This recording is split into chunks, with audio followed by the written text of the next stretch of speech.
안녕하세요. 마운드루입니다. 학자들은 시장의 가격이 얼마나 똑똑하게 정보를 반영하는지에 대해 다양한 의견을 내놓습니다. 시장에 어떤 정보가 퍼지면 그게 얼마나 빨리 주가에 반영되는지에 대한 이야기입니다. 이걸 딱딱하게 시장 가설로 부르기도 하지만 우리가 체감하기 쉽게 풀어서 설명할 수 있습니다. 단순한 생각은 이렇습니다. 과거의 주가 움직임이나 차트 패턴 같은 건 이미 지금 가격에 사도가 있다. 기술적 분석을 해봤자 헛짓거리다 라는 게 학자들이 생각한 첫 번째 시장의 모습이고요. 더 효율적이 되면 뉴스, 공시, 기업 실적 발표 등 공개된 모든 정보는 이미 가격에 반영돼 있다. 이렇게 보는 시각이 있습니다.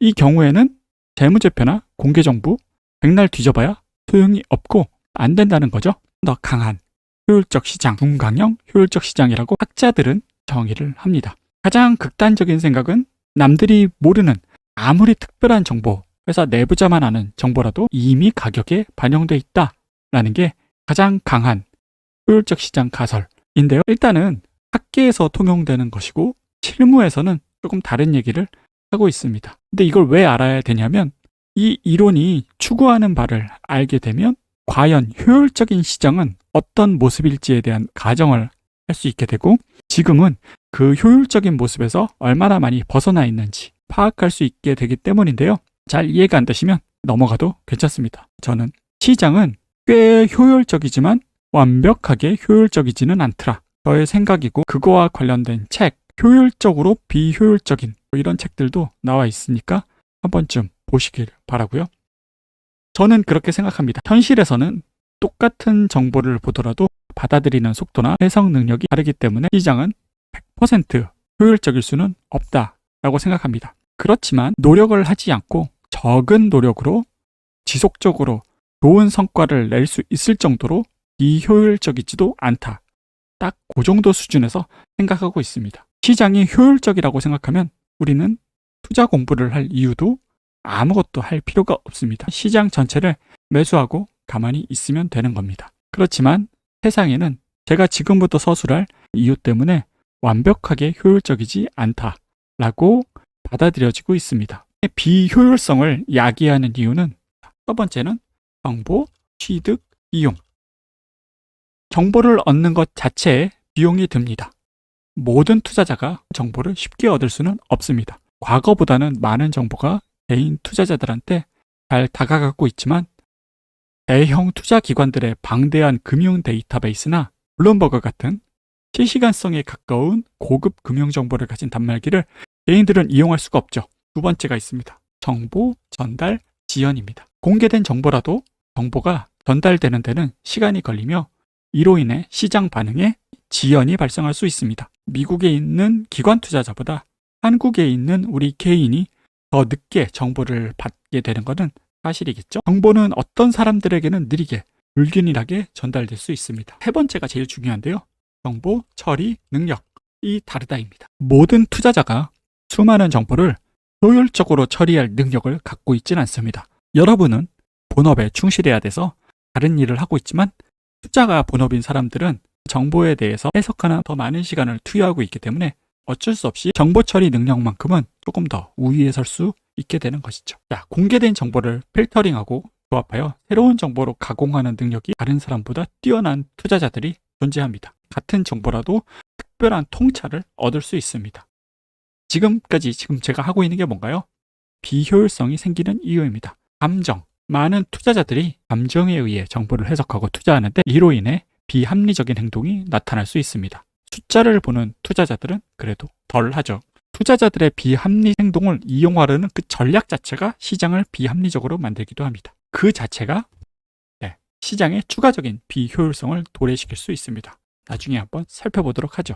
그리고 기술 및 경제적 변화. 기술의 발달과 경제적 상황은 항상 변화하기 때문에 그 변화를 정말로 시장이 즉각적으로 반영하기는 쉽지 않습니다. 변화가 얼마나 영향을 미칠지 정확한 가치평가가 당장은 불가능하다는 말이죠. 가령 1990년대 말 인터넷 모델에 대한 과도한 기대감으로 인해 기술주 버블이 형성되었으며 2020년 언택트나 코로나 관련 주식들 그리고 지금은 AI가 버블이냐 아니냐에 대한 논의에 빠져 있는데 그만큼 이것들이 실제로 비효율성인지 아니면 효율적이었던 것인지는 시간이 지나야 우리가 알 수 있지만 어쨌든 시장에 비효율성이라는 게 존재한다는 건 우리 모두가 이미 알고 있는 사실이죠. 나스닥 기술주 버블과 언택트 계열 주식들에 대해서는 이미 비효율적이었다라고 지금은 판명이 된 상태입니다. 그 다음 시장의 비효율성을 야기한 이유는 거래 비용입니다. 거래 비용은 우리가 예상하는 투자 성과와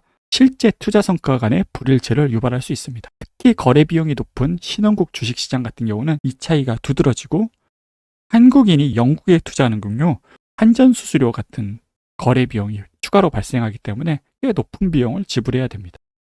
마치 우리가 어디 이동할 때 교통비를 내야 하는 것처럼 말이죠. 해당 국가 투자자들에 비해서는 확실히 열의에 있게 만드는 요인이라고 할 수 있습니다. 그 밖에는 세금, 과세 정책이 다르죠. 그리고 정부 정책 변화, 정부 정책이 급작스럽게 생겨서 시장의 비효율을 야기할 수 있습니다. 정부의 정책 변화는 진짜로 이론적 모델과 실제 시장의 불일치를 유발할 수 있습니다.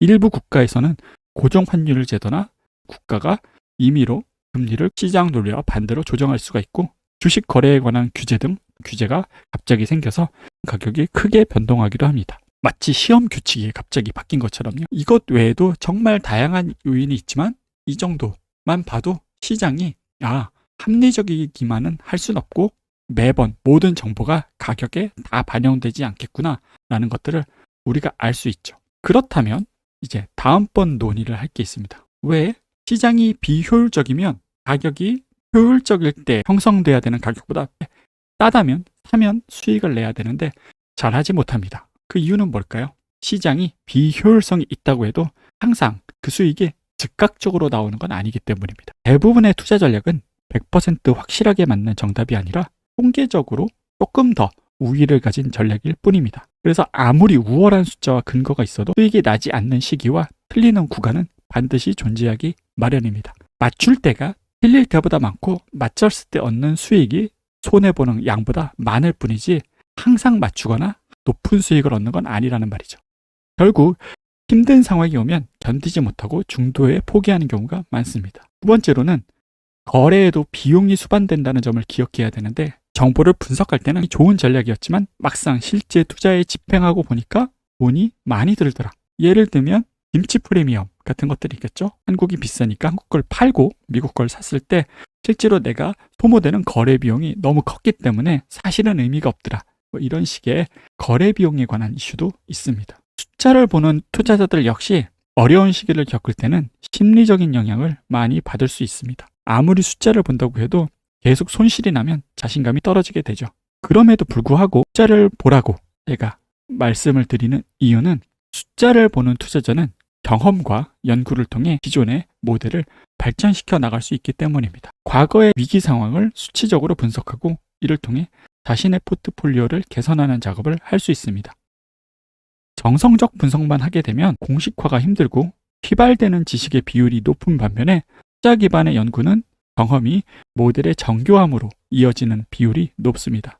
틀린 문제를 분석해서 오답의 확률을 줄여나가는 듯이 말이죠. 그러니까 숫자를 보는 습관을 들였을 때는 그 경험이 다시 자신을 개선시키는데 도움이 된다는 것이죠. 투자의 경험이 많아 직관이 뛰어난 사람들도 세상에 존재합니다. 하지만 우리 일반적인 투자자들은 직관을 따르는 경우 실패하기가 매우 쉽습니다. 저번에도 말한 것 같은데 한 번 더 말해볼까요? 일단 우리는 객관적인 자료나 통계를 참고하기보다 머릿속에 가장 쉽게 떠오르는 기억이나 사례에 의존해서 결정하게 되는 경향이 있습니다. 최근에 뉴스에서 본 특정 사건이나 예전에 내가 겪어본 일이 머릿속에 바로 떠오르면 잘못된 판단을 내릴 수가 있죠. 그리고 더 위험한 거는 자기가 원래 믿고 있던 생각이나 의견에 맞는 정보만 받아들이고 반대되는 정보는 무시하거나 평가절하하는 심리도 있습니다. 어떤 주식을 좋다고 믿기 시작하면 그 주식에 유리한 뉴스나 근거만 계속 찾고 불리한 정보는 애써 외면하려고 하는 그런 마음이 있죠. 투자자들 사이에서 가장 흔히 볼 수 있는 실수 중 하나는 처분 효과입니다. 이익 낸 주식은 빨리 팔고 손실이 난 주식은 오래 갖고 있으려는 경향인데 이게 왜 그러냐면 사람은 이익에서 느끼는 기쁨보다 손실에서 느끼는 아픔이 훨씬 더 크게 다가오기 때문이죠. 칭찬을 10번 들어도 혼나는 걸 한 번 하면 혼나는 게 기억이 나는 거고 악플 두세 개에 마음 아파하듯이 그런 것들이 이제 투자에도 마찬가지로 심리적인 영향을 끼치는 겁니다. 손해를 확정짓기 싫어서 손실난 주식을 계속 들게 되는 경향이 마음 가는 대로 하면 있게 됩니다.